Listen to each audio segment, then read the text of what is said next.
آج ایک قطرہ بھی کافی ہوگا، آج سا بھی نہیں کھلے راہ بھی نہیں، انج ٹوک نوکھڑے ٹوکدے نہیں، ٹر پویں تے فاصلے بک جاندے، کار بیٹھیاں پینڈے بکدے۔ آج قدم قدم چلیں گے۔ ماضی کے گناہ تو ایک آنسو سے دھوئے جا سکتے ہیں نا۔ وہ ایک فقیر تھا، بازار میں کھڑا رو رہا تھا، تو کسی نے روک کے کہا بابا کیا ماجرا ہے، کسی نے مارا ہے، کیوں رو رہے ہو؟ اس نے کہا نہیں نہیں نہیں، کوئی ایسی بات نہیں، ان لوگوں کے رویے نے رلا لیا۔ کہا کیا مطلب؟ کہا بازار سے گزر رہا تھا، ان لوگوں کو دنیا میں کھوئے ہوئے دیکھا تو میرے دل میں ترس جاگا، تو میرا خیال یہ ہوا کہ ان بندوں کی رب کی صلح نہ کرواتا۔ تو میں نے پھر اس سے بات کی، تو آواز آئی ٹھیک ہے لے آ ان کو میری چوکھٹ پہ، ایک آنسو سے سارے گناہ معاف کر۔ میں بڑا خوش ہوا، میں ان سے بات کی، یہ الٹا میرا مذاق اڑانے لگے، جا بابا کام کا، تجھے کیا پتا دنیا داری کیا ہوتی۔ تو وہ تو مان رہا تھا، یہ نہیں مانتے، تو مجھے ان کے رویے پہ رونا آ رہا ہے۔ وہ کہتے میں بخشنے پہ آماتا ہوں، ہم تو مائل بکرم ہیں، کوئی سائل ہی راہ دکھلائے کسے، راہ رب منزل ہی نہیں، جلوائے طور تو موجود ہے کوئی مسائل۔ وہ تو کہتے میں معاف کر دوں گا، لیکن یہ عجیب ہے کہ یہ آمادہ ہی نہیں، یہ مان نہیں رہے۔ تو مجھے ان کے رویے پہ افسوس آ گیا، ان کے رویے پہ رونا آ گیا، اس لیے میں رو رہا ہوں، ورنہ انہوں نے مجھے مارا نہیں، کوئی تکلیف نہیں پہنچائی۔ خیر اگلے دن وہی بزرگ قبرستان کے قریب سے گزرے تو دیکھا کہ وہ بابا قبرستان میں کھڑا رو رہا ہے، تو پھر رو کیا؟ بابا بازاروں میں بھی روتا ہے، قبرستانوں میں بھی روتا ہے، آج کیا ماجرا ہے؟ کہا آج بھی میرا ماجرا کن والا ہے۔ کہا کیا مطلب؟ کہا کل بازار سے گزر رہا تھا، ان کو دنیا میں کھوئے ہوئے دیکھا، میرے دل میں ترس جاگا، تو میرا خیال ہوا ان بندوں کی اور رب کی صلح کروا دوں۔ تو وہ تو مان رہا تھا، وہ بندے ہی نہ مانے، تو آج میں ادھر آ گیا۔ میں نے کہا چلو ان سے بات کر۔ آج میرا خیال یہ ہوا کہ قبرستان والوں کی اور رب کی صلح کروا دوں۔ تو کہا پھر آج کیا بنا؟ کہا آج یہ مان گئے ہیں، وہ نہیں مانتا۔ تو صاحبو آج وہ مان رہا ہے، آج ہم مان جائیں۔ میں نے کتب میں پڑھا ہے کل قیامت کے دن نیکوکار بھی پچھتائیں۔ بدکاروں کا پچھتانا تو سمجھ میں آتا ہے، نیکوکار کیوں پچھتائیں؟ جب اپنے اچھے اعمال کی جزا دیکھیں گے تو پچھتائیں گے، جو چند لمحے ضائع کر دیے وہ بھی کیوں ضائع کر۔ قیمتی زندگی ہے، یہ ٹوٹتی سانسیں، ان کی قدر کیجیے۔ ایک بزرگ فرماتے ہیں کہ مجھے اس بات کی سمجھ نہیں آتی تھی کہ جو قرآن نے کہا ان الانسان لفی خسر، بے شک انسان خسارے میں ہے، تو میں سمرقند کے بازار سے گزر رہا تھا تو وہاں ایک آدمی پھٹے پہ برف رکھ کے بیچ رہا تھا اور ساتھ آواز لگا رہا تھا۔ آج کل تو یہاں وہ پاپڑ بیچنے والے بھی کوئی آواز لگاتے، تو وہ برف کے اوپر، برف پھٹے کے اوپر رکھ کے بیچ رہا تھا اور ساتھ آواز لگا رہا تھا۔ آواز کیا تھی؟ ارحمو ارحمو الا من یذوب راس مالہ، او گزرنے والوں میرے پہ ترس کھاؤ، میں ایسا تاجر ہوں جس کا راس المال پگھلتا جا رہا ہے۔ کیونکہ یہ جو برف ہے ایسا سودا ہے جو گاہک کا انتظار نہیں کرتا۔ آپ کپڑا بیچتے ہیں، آج گاہک نہیں آیا، ہو سکتا ہے کل دعانے مہنگا بیچ لیں۔ آپ پیٹرول بیچتے ہیں، ہو سکتا ہے کہ کل پڑا 6 روپے اوپر چلا جائے، آپ کا لاکھوں کروڑوں کا فائدہ ہو جائے۔ لیکن آپ اگر برف بیچتے ہیں، آج نہیں بکی تو کل برف ہی نہیں ہوگی۔ تو وہ سل پہ برف بیچ رہا تھا اور ساتھ لوگوں کو دہائی دیتے ہوئے کہہ رہا تھا او لوگو میرے پہ ترس کھاؤ، مجھ سے برف لیتے جاؤ، میں ایسا تاجر ہوں جس کا راس المال پگھلتا جا رہا۔ تو کہتے ہیں جب اس نے یہ آواز لگائی نا تو میرے قدم رک گئے اور میں اس کے قریب چلا گیا اور میں نے کہا کہ مجھے ان الانسان لفی خسر کا ترجمہ سمجھ میں آ گیا۔ جس طرح تیری برف پگھلتی جا رہی ہے، میری زندگی پگھلتی جا رہی، اور اگر تو اب برف وقت پہ بیچ لے، ان پگھلتی برف کو تو درہم کے بدلے، دینار کے بدلے، پارچہ جات کے بدلے، جنس کے بدلے فروخت کر لے تو فائدہ ہو جائے گا، 4 آنے تیرے ہاتھ لگ جائیں گے۔ اور میں بھی ان سانسوں کے بدلے درود پڑھ لوں، ان سانسوں کے بدلے سجود کر لوں، ان سانسوں کے بدلے قیام کر لوں، کسی دکھی کے سر پہ ہاتھ رکھ لوں، کسی پریشان کی پریشانی دور کر دوں تو میری سانسیں کام آ جائیں، ورنہ یہ ٹھہرے گی نہیں۔ سوئے ہوئے ہوں تو پھر بھی سانسیں ٹوٹ رہی ہوتی۔ ہم کتنی جلدی موت کی طرف بڑھ رہے ہیں، تو زندگی کتنی مختصر ہے اور ہم کتنے بے پرواہ ہیں۔ آنکھیں اس وقت کھلتی ہیں جب آنکھیں بند ہوتی ہیں، لیکن کیا فائدہ اس وقت کا؟ آج کا پچھتاوا کل کی بہتری کی ضمانت ہے، اور آج کے پچھتاوے سے کل کی زندگی کی خوبصورتی نصیب ہو سکتی ہے۔ اس لیے یہ ڈھلتا ہوا سورج، یہ دیکھیں ابھی جب داخل ہوئے تھے تو سورج ابھی سر پہ تھا، لیکن اب سورج طرز غروب سے زرد ہو چکا ہوگا اور چند لمحوں کے بعد وہ نگاہوں سے اوجھل ہوگا۔ میاں صاحب بھی بولے کہ زندگی تیری جو ہے ڈوبتے سورج کی طرح ہے، ٹیگرتے دن کیا محمد اوڑک نو ڈوب جانا۔ تو یہ میں اور آپ لمحہ لمحہ موت کے قریب ہو رہے ہیں، اس سے قبل کہ وہ وقت آئے کوئی حجت باقی نہ رہے، مجھے اپنی زندگی کو، آپ کو اپنی زندگی کو اللہ اور اس کے رسول کی چوکھٹ پہ حاضر کر دینا ہے۔ ہمارے میزبان محترم نے کہا والدہ ماجدہ کی بابت، تو آج ان کے اصالِ ثواب کے لیے میں اور آپ جمع ہیں۔ ایک وقت ہمارے اوپر بھی آنے والا ہے کہ لوگ ہمارے لیے جمع ہوئے ہوں۔ یہ وقت تو آنے والا ہے، اس کے تو چھٹکارا نہیں ہے، اس سے تو خلاصی نہیں ہے، کوئی بھاگ سکتا نہیں ہے، موت سے تو فرار نہیں ہے۔ تو آج وہ نہیں ہے، لیکن ان کا سعادت مند بیٹا ان کی یادوں کے چراغ کو روشن کیے ہوئے۔ ورنہ میں ایسے بیٹے بھی دیکھے ہیں جنہوں نے اپنی سکی ماں کا جنازہ نہیں پڑھا۔ آپ کہیں گے کوئی ایسا بد نصیب بھی ہو سکتا ہے؟ جنازگاہ میں گیا ہے لیکن وہاں جا کے کھڑا رہا ہے جنازہ۔ آپ کہیں گے کہ ایسا بد نصیب؟ میں نے کہا ایسے بد نصیب آپ نے بھی دیکھے ہوں گے۔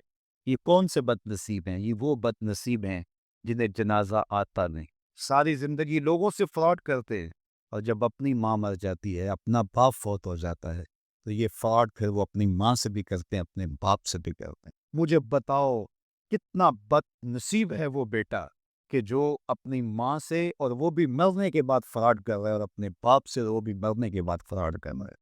اور کتنا خوش نصیب بیٹا ہے کہ جو روزانہ اپنی ماں کے لیے دعا کر۔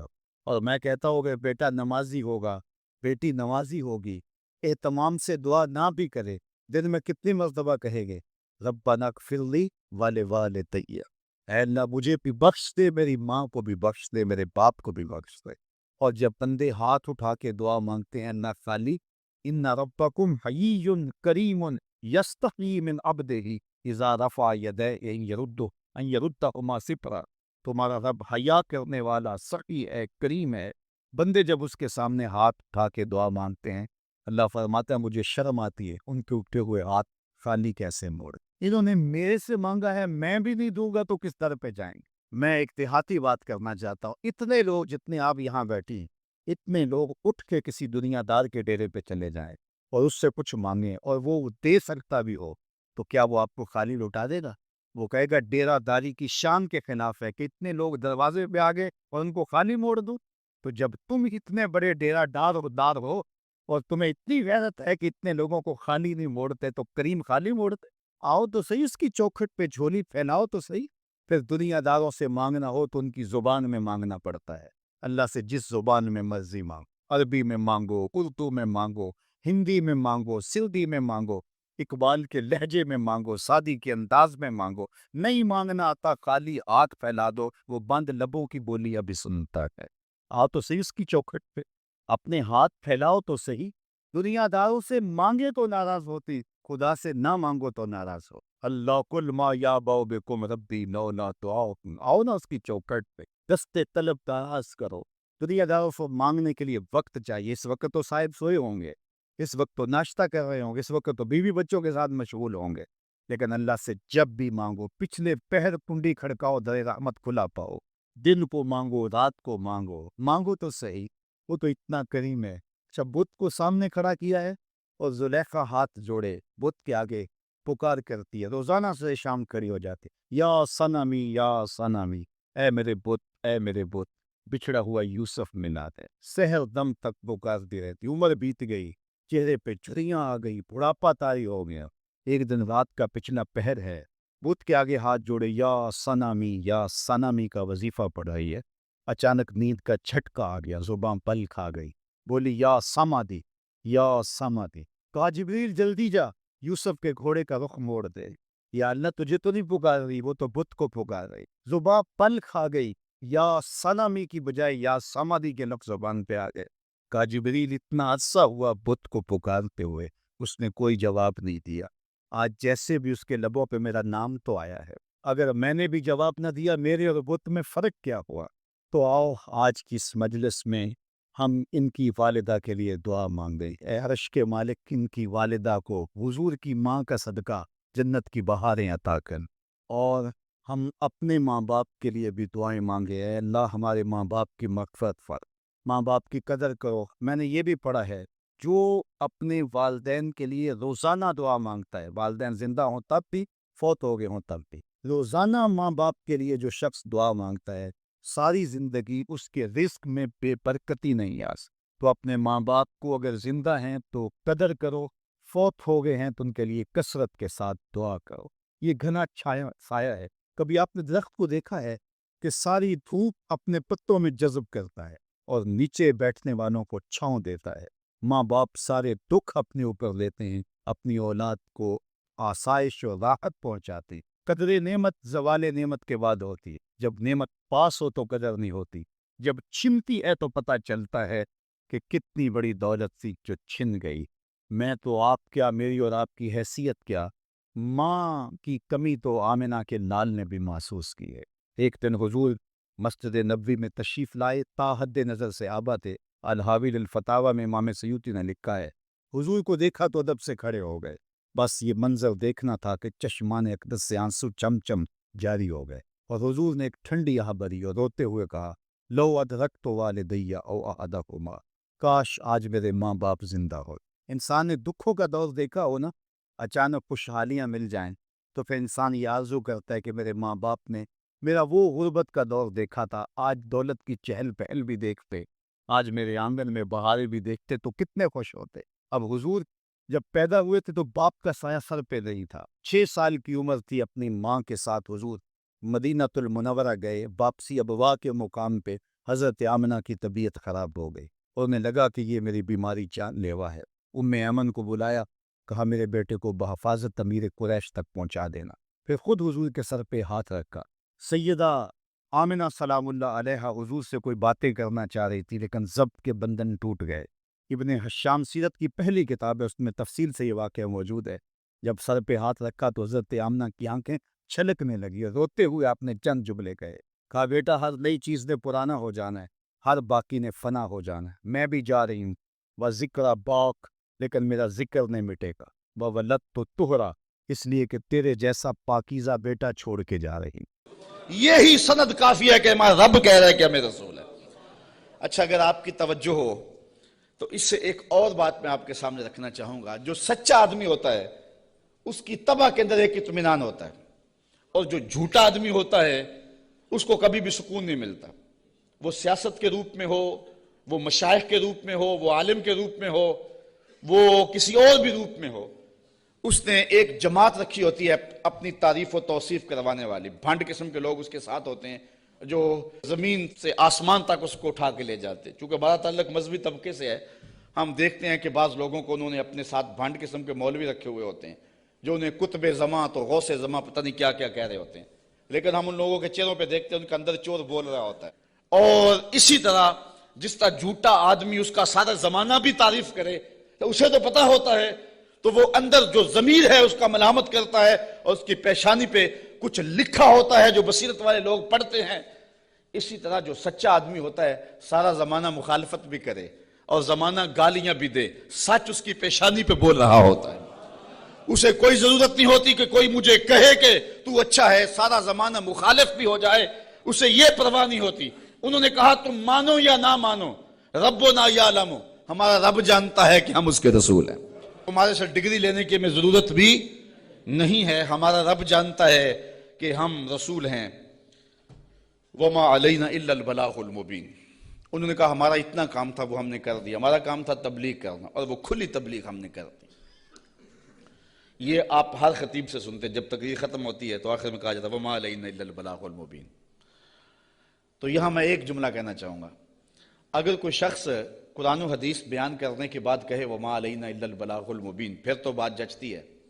اور اگر کوئی 1 گھنٹہ لطیفے سنانے کے بعد اور جغت بازی کرنے کے بعد، لوگوں کی پگڑیاں اچھالنے کے بعد پھر کہے وما علینا الا البلاغ المبین، تو بھلا بات جچے گی؟ بات تو تبھی جچے گی جب ان پیغمبروں کے مشن کو ادا کرے اور پھر کہے وما علینا الا البلاغ المبین۔ انہوں نے کہا ہمارا کام اتنا تھا کہ ہم نے تمہارے تک تبلیغ کر دی، اب تمہاری مرضی مانو یا نہ مانو۔ قالوا انا تطیرنا بکم لئن لم تنتہوا لنرجمنکم وليمسنکم منا عذاب علیم۔ کہنے لگے معاذ اللہ ہم تمہیں منحوس سمجھتے ہیں، نحوست کی نسبت ان نبیوں کی طرف کر دی۔ اور مفسرین نے لکھا ہے کہ بارش بھی زیادہ ہو جاتی تو کہتے ہیں ان کی وجہ سے، کبھی دھوپ کڑاکے کی لگ جاتی تو کہتے ہیں ان کی وجہ سے، کبھی کوئی چلتے چلتے کوئی گر جاتا تو کہتے ہیں ان کی وجہ سے۔ یعنی جو بھی انہیں کوئی تکلیف پہنچتی تو وہ الزام دیتے پیغمبروں پہ کہ یہ آئے ہیں 3 لوگ ہماری بستی میں، اس وجہ سے ہمیں یہ تکلیفیں آ رہی ہیں۔ انہوں نے کہا لئن لم تنتہوا، اگر تم نہ رکے، باز نہ آئے۔ اس قوم نے ان 3 پیغمبروں کو الٹیمیٹم دیا، اگر تم نہ رکے، تبلیغ کا عمل نہ چھوڑا، لنرجمنکم، ہم تمہارے اوپر پتھر برسائیں گے، وَلَيَمَسَّنَّكُم مِّنَّا عَذَابٌ أَلِيمٌ، اور بے شک ہمارے ہاتھوں تم بہت دکھ میں مبتلا ہو جاؤ گے، تمہیں بڑی سزا دیں گے، تکلیف دیں گے۔ انہوں نے جواب میں کیا کہا؟ قَالُوا طَائِرُكُم مَّعَكُم، کہا تمہاری نحوست تمہارے ساتھ، تمہاری نحوست تمہارے ساتھ ہی ہے۔ اَإِن ذُكِّرْتُم، تم یہ سب کچھ اس لیے کر رہے ہو کہ ہم تمہیں نصیحت کر رہے ہیں، ہم تمہیں ڈرا رہے ہیں، تمہیں ہم تذکیر کر رہے ہیں، اور جس کے اندر چور ہو تذکیر اس کو دکھن دیتی ہے اور اس کو تکلیف ہوتی ہے۔ بل انتم قوم مسرفون، تم حد سے تجاوز کرنے والے لوگ ہو۔ اچھا، جب انہوں نے یہ کہا تو قوم نے پتھر پکڑ لیے، کسی نے چھری پکڑی ہے، کسی نے تلوار پکڑی ہے، کسی نے ٹوکا پکڑا ہے، کسی نے کلہاڑا پکڑا ہے، کسی نے پتھر پکڑے ہیں، کسی نے ڈنڈا پکڑا ہے، جو کسی کے ہاتھ میں آیا میدان میں لے آئے 3 پیغمبروں کو، اور ان کو قتل کرنے کے لیے قوم امڑ آئی۔ اب جب ان پیغمبروں کو شہید کرنے کے لیے لوگ آمادہ ہوئے تو پھر شہر کے کنارے وہ شخص آیا۔ میں بالکل چھوٹا تھا، 12 یا 13 سال کی عمر ہوگی۔ میرے والد گرامی رحمۃ اللہ تعالی علیہ فجر کی نماز میں سورہ یاسین پڑھا کرتے تھے، اور جب اس آیت پہ آتے تو حالت ان کی بھی ہوتی کہ بلک بلک کے رو پڑیں گے، اور مجھے بھی نہیں پتا کہ دل میں کیا اترتا تھا، اس وقت تو پتا نہیں تھا، چھوٹے تھے، لیکن بعد میں جب مفہوم سمجھ میں آیا تو پھر پتا چلا کہ اس آیت میں کیا ہے۔ اس کا ترجمہ تو میں آپ کے سامنے رکھوں گا ہی، لیکن آپ لفظوں پہ بھی غور کرنا، لفظوں کی کشش کیا ہے۔ وہ حبیب نجار نامی شخص تھا جو شہر کے کنارے ایک جو ہے وہ غار میں رہتا تھا، اور جب یہ انطاکیہ میں پیغمبر داخل ہوئے تو سب سے پہلے ملاقات اس سے ہی ہوئی۔ اس کو 70 سال ہو گئے تھے، ایک بیماری میں مبتلا تھا، اور روزانہ بتوں کے آگے ہاتھ جوڑ کے معافی مانگتا تھا اور اپنی شفا کا عرض کرتا تھا۔ تو پیغمبروں نے جب توحید کی دعوت دی، بتوں کو چھوڑنے کا کہا، تو اس نے کہا کہ تمہارا رب کیا کر سکتا ہے؟ کہا کہ جن بتوں سے 70 سال ہو گئے تو معافی مانگتا ہے اور شفا مانگتا ہے، انہوں نے نہیں دی، ہمارا رب تجھے ایک لمحے میں شفا دینے پہ قادر ہے۔ اس نے کہا کیسے؟ ان پیغمبروں نے ہاتھ اٹھائے۔ اچھا یار، پیغمبر تو ایک ہی ہاتھ اٹھا لے، اور پھر 3 پیغمبروں نے ہاتھ اٹھائے ہوں گے تو پھر کیفیت تو کچھ اور ہی ہوئی ہو۔ اچھا، اس کی بیماری ختم ہو گئی، فوراً ٹھیک ہوا، اپنے گھر میں رہ کے ذکر فکر میں لگا رہتا تھا۔ یہ پیغمبر تبلیغ کرتے رہے۔ جب قوم نے ان پیغمبروں کو شہید کرنے کا ارادہ کر لیا، وہ دور شہر کے کنارے پہ رہتا تھا، اور اس کا گھر کوئی اونچائی پہ تھا اور کسی غار میں رہتا تھا۔ اس نے دیکھا کہ میدان میں لوگ جمع ہیں اور نبیوں کو شہید کرنے پہ آمادہ ہیں، پھر وہ وہاں سے آیا۔ اب قرآن کے لفظ یہاں دیکھیے، یہی حبیب نجار صاحب یاسین ہے۔ ذرا غور تو کرو، قرآن کی نوکری کرنے والوں، دعوت دین دینے والوں، اپنے آپ کو بہت بڑا سمجھو اس اعتبار سے کہ تمہیں یہ سعادت مندی نصیب ہوئی ہے۔ اللہ نے کس اہتمام سے شخص کا ذکر کیا۔ پھر کیا ہوا؟ وَجَاءَ مِنْ أَقْصَى الْمَدِينَةِ رَجُلٌ يَسْعَى، شہر کے پرلے کنارے سے ایک مرد دوڑتا ہوا آیا۔ یار وہ کیسا مرد تھا جس کو رب نے بھی مرد کہہ کے پکارا، وہ جس کو رب نے بھی مرد کہہ کے پکارا، کیونکہ سارا ماحول مخالفت میں ہے، اور وہ واقعی مرد تھا، اکیلا آ گیا۔ وَجَاءَ مِنْ أَقْصَى الْمَدِينَةِ رَجُلٌ يَسْعَى، شہر کے پرلے کنارے سے ایک مرد دوڑتا ہوا آیا۔ قَالَ يَا قَوْمِ اتَّبِعُوا الْمُرْسَلِينَ، کہا میری قوم، رسولوں کی اتباع کرو، ان کی مخالفت نہ کرو، ان کو پتھر مارنے لگے ہو، میں کہتا ہوں ان کے قدم چومو۔ اتَّبِعُوا مَن لَّا يَسْأَلُكُمْ أَجْرًا وَهُمْ مُهْتَدُونَ، ایسوں کی پیروی کرو جو تم سے کچھ مانگتے بھی نہیں اور ہیں بھی سیدھی راہ پہ۔ تو مفسرین فرماتے ہیں پیروی اس کی کرنی چاہیے جس میں 2 کوالٹیاں ہوں، ایک لالچ مزاج نہ ہو اور دوسرا سیدھی راہ کا مسافر۔ ایک بندہ سیدھی راہ پہ ہے لیکن اپنے حرف بھی بیچتا ہے اور لفظ بھی بیچتا ہے، قرآن کی آیتیں بھی بیچتا ہے اور حدیث رسول کے ایک ایک کلمے کو بیچتا ہے، تو اس سے آپ ہدایت نہیں لے سکتے۔ گو ہدایت پہ ہے، وہ بات سچی کر رہا ہے، قرآن کی کر رہا ہے، حدیث کی کر رہا ہے، لیکن وہ لالچی مزاج کبھی بھی تمہیں کسی موقع پہ بھی بیچ دے گا، تمہاری راستہ خراب کر دے گا۔ اس شخص کے پیچھے نہ چلو جو طبعاً لالچی ہے اور وہ تمہیں خراب کرے گا، اور دوسرا وہ کہ ہدایت یافتہ بھی ہو۔ اگر کوئی بندہ ہدایت یافتہ نہیں ہے لیکن بے غرض تبلیغ کرتا ہے تو آپ کہتے ہیں یار یہ تو مانگتے کچھ نہیں ہے. اچھا تم سے تو کچھ نہیں مانگتا, امریکہ سے تو ڈالر لیے ہوئے ہیں, اس لیے اس کے بھی پیچھے نہ چلو جو ہدایت پہ نہ ہو. 2 شرطیں قرآن نے بیان کی ہے, ایک ہدایت پہ ہو اور دوسرا تم سے طلب کچھ نہ کرتا ہو.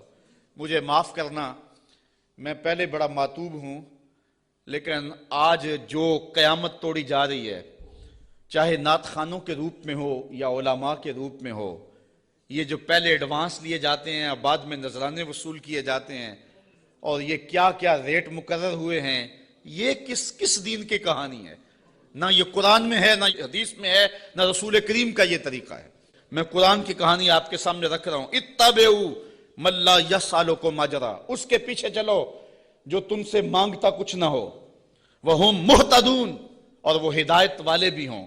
یہ اس حبیب نجار نے اپنی قوم سے کہا. تبلیغ کا ایک طریقہ بھی دیکھیے. آج حکمت سے بات کرنے کو لوگ بزدلی کہتے ہیں یہ بزدل ہے, یہ گالیاں نہیں دیتا, یہ کمزور آدمی ہے, اس لیے وہ کسی پہ اٹیک نہیں کرتا. جبکہ تبلیغ کی حکمت کو کبھی بھی ہاتھ سے نہیں جانے دینا چاہیے. مجھے بتاؤ کہ سارا مجمع مخالف ہے اور سارا زمانہ دشمن ہے, اور جو اکیلا ہی اپنی غار سے نکل کے آیا وہ بزدل تھا یا دلیر تھا؟